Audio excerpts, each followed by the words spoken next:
ముఖ్యంగా law and order ఇవాళ కేసీఆర్ గారి హయాంలో హైదరాబాద్లో అద్భుతమైన పాలన జరిగింది. శాంతి భద్రతలకు కేర్ ఆఫ్గా తెలంగాణ రాష్ట్రం నిలిచింది. దేశంలోనే అవార్డులు అందుకున్నది బీఆర్ఎస్ ప్రభుత్వం. 10 లక్షల సీసీ కెమెరాలు పెట్టాం. కొత్త పోలీస్ వాహనాలు అందించాం. అదేవిధంగా సీసీ కెమెరాలు, వాహనాలు, స్టేషన్ అలవెన్స్లు, ట్రాఫిక్ అలవెన్సు, కొత్తగా పెద్ద ఎత్తున పోలీసులో రిక్రూట్మెంటు, వేలాది మందికి ఉద్యోగాలు ఇచ్చింది బీఆర్ఎస్ ప్రభుత్వం.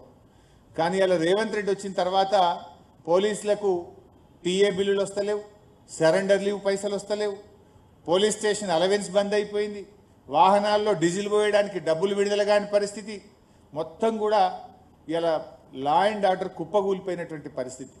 నిన్ననో మొన్ననో మీరు అందరూ కూడా చూశారు, హైదరాబాద్లో జగద్గిరి గుట్టలో నడి రోడ్డు మీద ఒక యువకుడిని కత్తితో పొడిచి చంపినటువంటి పరిస్థితులు మనం చూసాం. ఎంత హృదయ విదారకరమైనటువంటి దృశ్యాలు మనం చూస్తూ ఉన్నాం.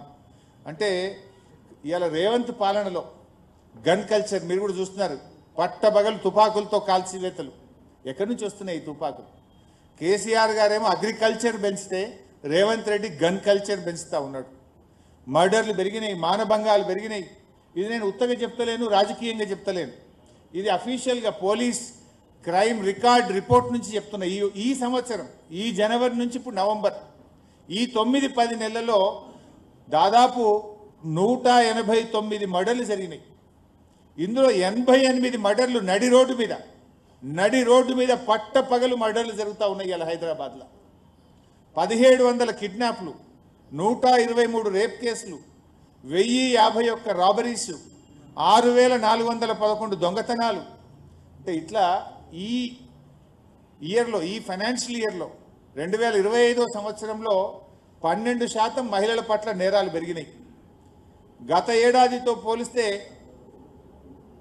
అత్యాచారాలు 28% పెరిగాయి, కిడ్నాప్లు 26% పెరిగాయి. హైదరాబాద్లో 41%, సైబరాబాద్లో 60% క్రైమ్ రేట్ పెరిగింది. ఓవరాల్గా తెలంగాణలో 22% క్రైమ్ రేట్ పెరిగింది. మరి ఈయననే హోంమంత్రి, ఈయననే ముఖ్యమంత్రి, ఈయనదే కదా బాధ్యత.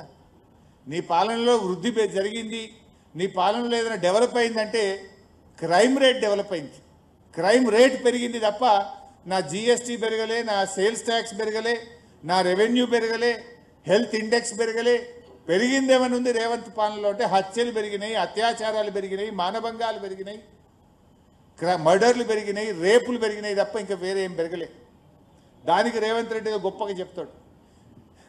జోక్ ఏంటంటే ముఖ్యమంత్రి గారు పొద్దున్న లేస్తే సెక్రటరియట్ పోకుండా ఎక్కడ కూర్చుంటాడంటే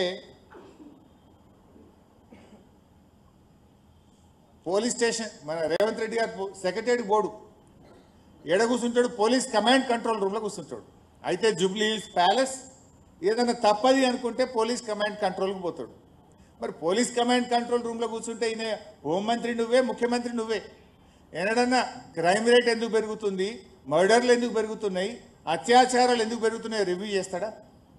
పోలీస్ కమాండ్ కంట్రోల్లో ఈయన చేసే రివ్యూ ఏదైనా ఉంది అంటే కమిషన్ల మీద రివ్యూ చేస్తాడు. ఇంకెక్కడెక్కడ కమిషన్లు పెండింగ్ ఉన్నాయి, ఎక్కడెక్కడ కమిషన్లు తొందరగా రాబట్టాలో కమిషన్ల మీద రివ్యూ చేస్తాడు తప్ప ఈ ముఖ్యమంత్రి ఏనాడు క్రైమ్ రేట్ మీద రివ్యూ చేయడిన. చేసుంటే పెరగదు కదా క్రైమ్ రేట్. కమిషన్ల మీద ఉన్న ధ్యాస నీ క్రైమ్ రేట్ మీద లేదు రేవంత్ రెడ్డికి. అరే ఇవాళ కూడా అదే పోలీసులను అడ్డం పెట్టుకొని మా నాయకుడు మరి జనార్దన్ రెడ్డి గారి ఇంటి మీద ఇలా దాడి చేసి నానా బీభత్సం సృష్టిస్తున్నారు. మా ఎమ్మెల్సీ రవీందర్రావు గారి ఇంటి మీద దాడి చేసి నానా బీభత్సం సృష్టిస్తున్నారు. అంటే ఏంది, మీరు ఏం చేయదలుచుకున్నారు? ఇలా మేము ఒక 20 ఫిర్యాదులు ఇచ్చినాం ఇప్పటిదాకా పోలీస్ కమిషనర్కు. జూబ్లీ హిల్స్ ఎన్నికల్లో ఎంత విచ్చలవిడిగా పోలీసులను వాడుతున్నారు, మా నాయకులను ఏ రకంగా పోలీసులు బెదిరిస్తున్నారు, ఇస్తే యాక్షన్ లేదు. పైగా మా ఇండ్ల మీద, మా నాయకుల ఇండ్ల మీద దాడులు చేస్తాడు. అసలు రేవంత్ రెడ్డి హోమ్ మినిస్టర్గా యు ఆర్ ఫెయిల్, ఎడ్యుకేషన్ మినిస్టర్గా యు ఆర్ ఫెయిల్, మున్సిపల్ మినిస్టర్గా యు ఆర్ ఫెయిల్, ఓవరాల్గా చీఫ్ మినిస్టర్గా you are utter fail. Why people should vote you? విద్యాశాఖ మంత్రిగా 10వ తరగతిలో అంటే స్కూల్ ఎడ్యుకేషన్లో 67,000 మంది పిల్లలు తగ్గిపోయినారు. మున్సిపల్ మంత్రిగా హైదరాబాద్లో ఎక్కడ చూసినా చెత్తనే, వీధి దీపాలు వెలగవు, చెత్త, పిచ్చి కుక్కలు, స్వైర విహారం, బస్తీ దవాఖానలో పోతే మందులు లేవు. మున్సిపల్ మంత్రిగా ఫెయిల్. ఇక హోంమంత్రిగా మర్డర్లు, మానభంగాలు, అత్యాచారాలు పెరిగినాయి తప్ప నువ్వు హోంమంత్రిగా సాధించిన ప్రగతి అయితే ఏమి లేదు. ఓవరాల్గా చీఫ్ మినిస్టర్గా యు ఆర్ అట్టర్ ఫెయిల్. నీ మంత్రులే నీకినరు, నీ ఎమ్మెల్యేలే నీ మీద రోజు ఒక ఎమ్మెల్యే ఉత్తరం రాస్తున్నాడు. ఒక ఎమ్మెల్యేనేమో వరల్డ్ బ్యాంక్ ఉత్తరం రాసిండు నీ మీద నమ్మకం లేక 100 కోట్లు ఇవ్వమని. ఇంకొక ఎమ్మెల్యేనేమో అరే మాకు ఊర్లలో పోతే పెళ్లిళ్ళకి సావులకు తిరుగుతున్నాం తప్ప ఒక బోర్ అడిగినా, మోటార్ అడిగినా, బుగ్గ అడిగినా వేసే దిక్కు లేదు, రూపాయి లేదు మా దగ్గర అని నీ కాంగ్రెస్ పార్టీ ఎమ్మెల్యేలే ఉత్తరాలు రాస్తున్నారు, బహిరంగంగా మాట్లాడుతున్నారు. You don't have a control over the government.